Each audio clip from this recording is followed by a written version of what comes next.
Hello everyone, welcome back to my channel. Welcome to Top Stitches. If this is your first time coming across us, you are highly welcome. And if you're a returning subscriber, thank you for coming back. Please subscribe if you are meeting up for the first time. Today we'll be learning how to make this simple A-line gown with bishop collar.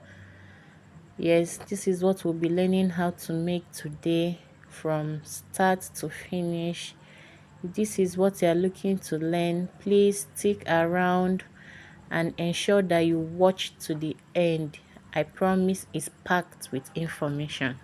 Alright, so this is the material I'm going to be needing, and you see the material has a pattern, it has a design on it. So I'm going to ensure that I fold it in such a way that the design is facing upwards, right? I've done that already. This is it right here.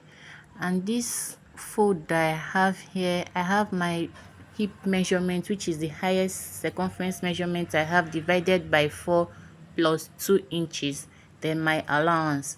So on the center front, on the folded part, I'm removing 2 inches for my button allowance. That is the 2 inches you can see me ruling now. So go ahead and remove 2 inches for your button allowance and make a mark there. It is from this marking that all other measurements will be starting from. So I have it ruled down, and I'm going to start with my shoulder measurement on that starting line. I have 8 inches and I'm marking it from that button allowance of 2 inches. So after marking it like this, I'll just go in now to input my vertical measurement. So the first point I'm having there is 10 inches, which is my bust point. The next line is 18 inches, which is my waistline, 25 inches, which is my hip line, and then the full length of this gown, I'm having it at 43.5 inches. That's including my hemming allowance. I'll go in now and make a line across those markings that I have. After that, I'll come back to my shoulder measurements. So on that line now, I'll be coming down by 1 inch. That is what you can see me marking now. This is for my shoulder slope. And from that point, I'm going to be marking 8.5 inches, which is my bust circumference measurement divided by 6 plus 1.5. That will give me 8.5 inches. That is what you can see me marking and rolling down to the 8.5 inches, and I'll make a box there. That will be my armhole box. So after this, I'll go in and input my neck depth and my neck width, which is 3 inches by 3 inches. So I just have my neck width there, and I'm connecting it to my shoulder slope of 1 inch, the 1 inch I step down with. So connect it now, and the next thing I will be imputing my neck depth, which is also 3 inches. So I'll come in with my curve rule now and connect it. Use a curve to connect it like you can see me doing now. So now what I'm going to be doing now is to find the midpoint of my armhole, right?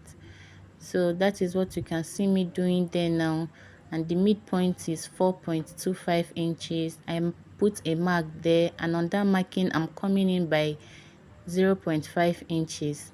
I'll connect it from the shoulder slope to the 0.5 inch like you can see me doing now. So connect yours like that.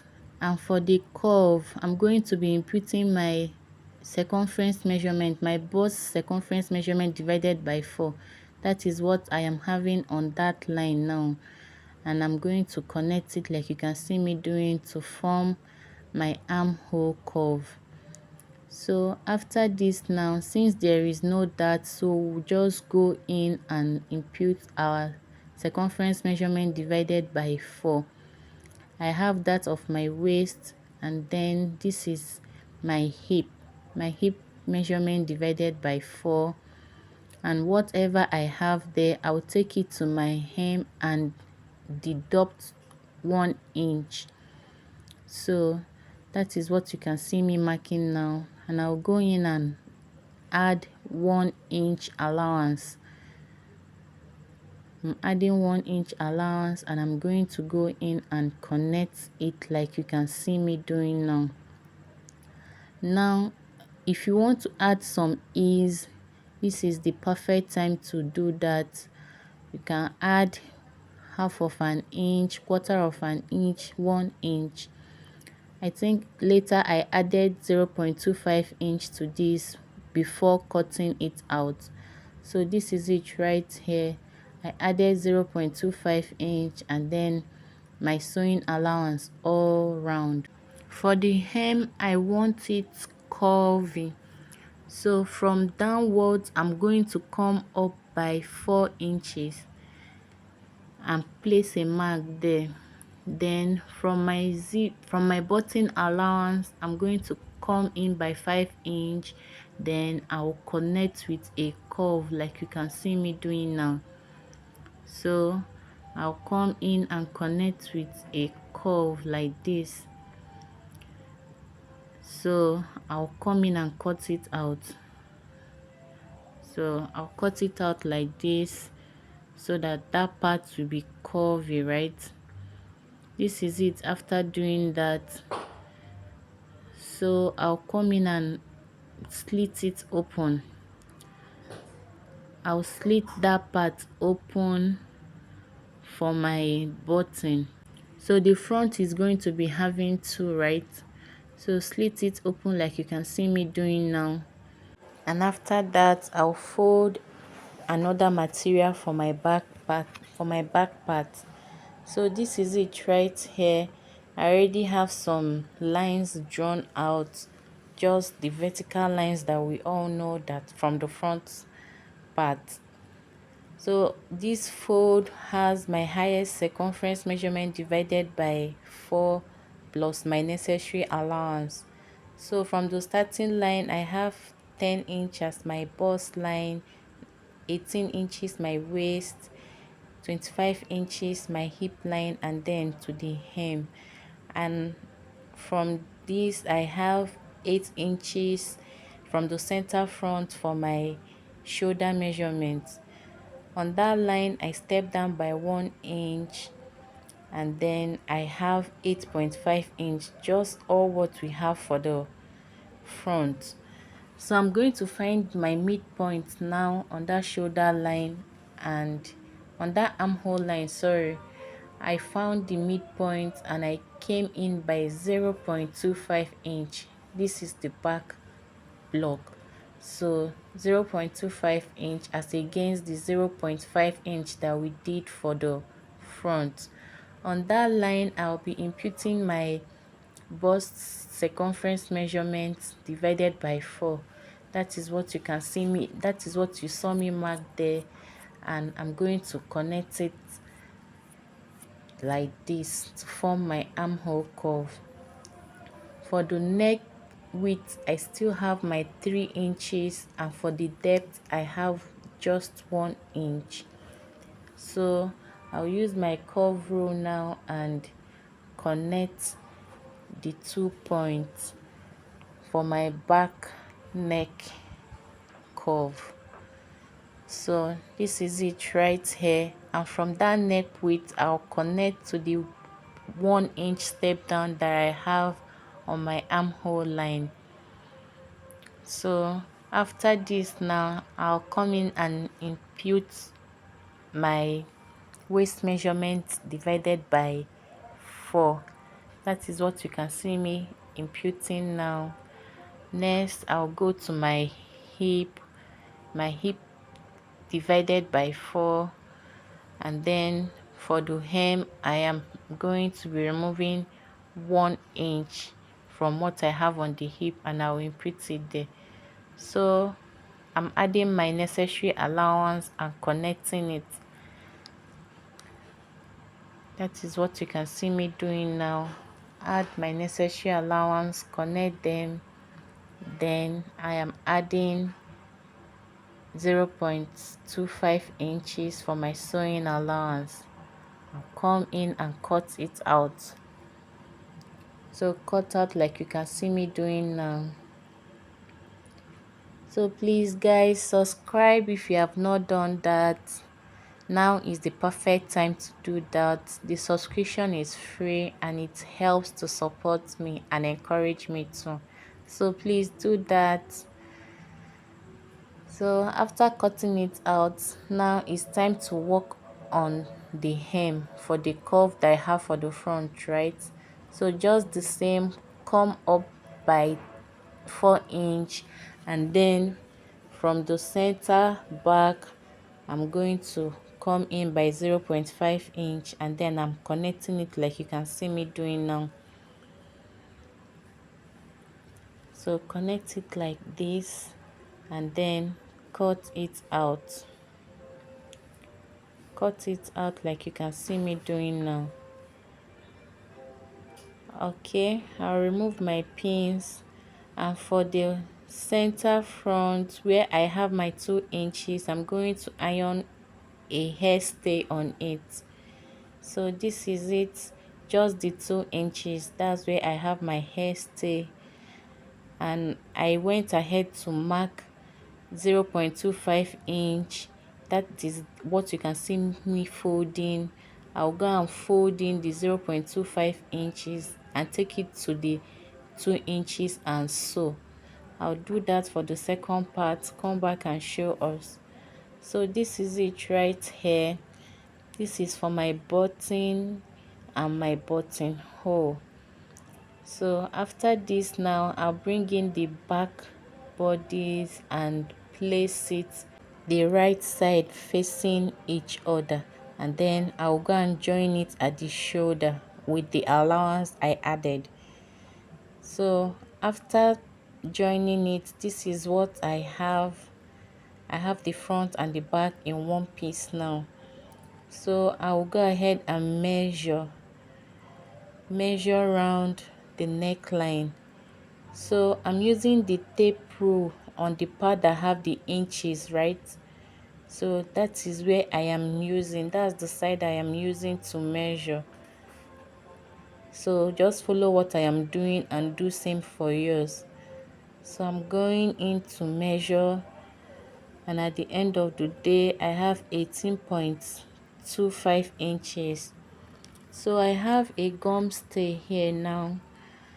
That is what I am going to be using to cut out my bishop collar.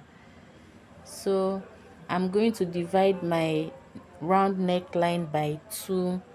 That is what I'm going to be using to cut out this bishop collar. So from the folded end of my gum stay, I'm just using 8 inches to mark all around. So use 8 inches to mark all around for yours. I bet there will be excesses left. So I'm going in now to measure what I have to get my 9.1 inch. That is what you can see me just marking now, where my 9.1 inch is. So the length of this bishop collar is going to be 1 inch. So the height is going to be 1 inch. So that is what you can see me marking now, and I'll come in and make it bolder. So this is it right here. So the next thing now is to cut it out. So I'll cut it out like you can see. You can leave it like this, but I want mine to have a curve. So I'll fold it back in and give it a curve at that sharp edge. That is the part that will be sitting in the front, on the center front, right? So I'll give it a curve. Just follow what I am doing.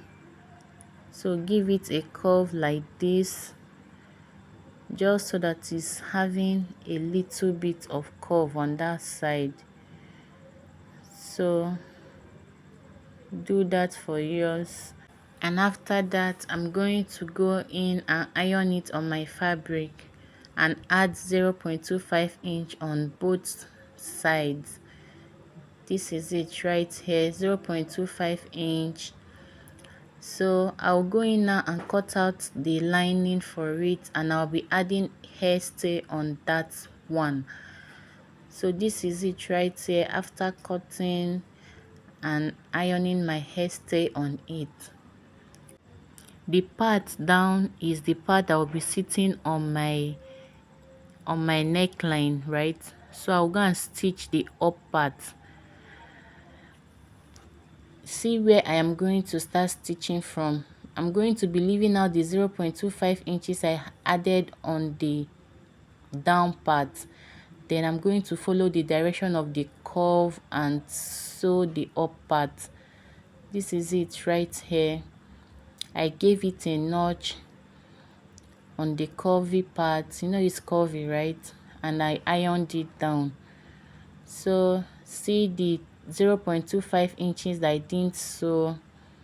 So now come in with my main bodice and get the midpoint of the neckline. So this is it. That is what I am trying to do now. Get the midpoint and give it a tiny notch. I'll also do same for the bishop collar. I'll give it a notch on the center. So I'll be facing the wrong side against the wrong side, right? Not the wrong side, the lining against the wrong side of my material of my main bodice, and I'll align the notch point and then pin it. So I'll pin all around from one side to the other, and this is it. This is what I have after pinning all around. I've gone ahead to sew it. I sewed with the 0.25 inches that I have. Most times I like to sew with my pin on so that it doesn't shift. So after sewing it, now it's time to cover it up on the right side. Fold in the 0.25 inch that I have on the main bishop collar and sew. So after folding in and sewing, please make sure you are using a matching thread so that it doesn't show. This is what I will have at the end of the day. So now I will go in and shape. I have 1.25 inches for my allowance, but I'll be shaping with just 1 inch. You know, the 0.25 inch will be for my ease. So after shaping it, this is what it's going to look like.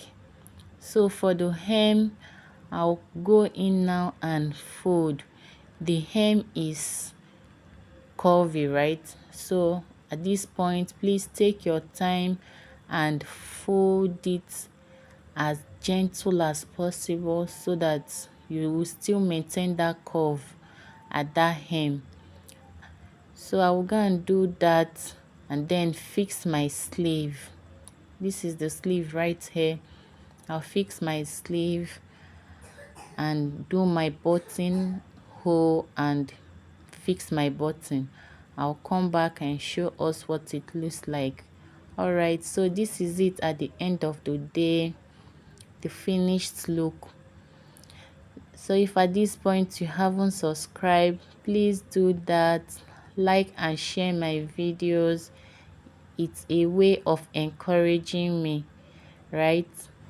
So I hope you try it out. It's a very nice and comfortable way to have. Please do try it out, and I'll be seeing you in my next video. Thank you.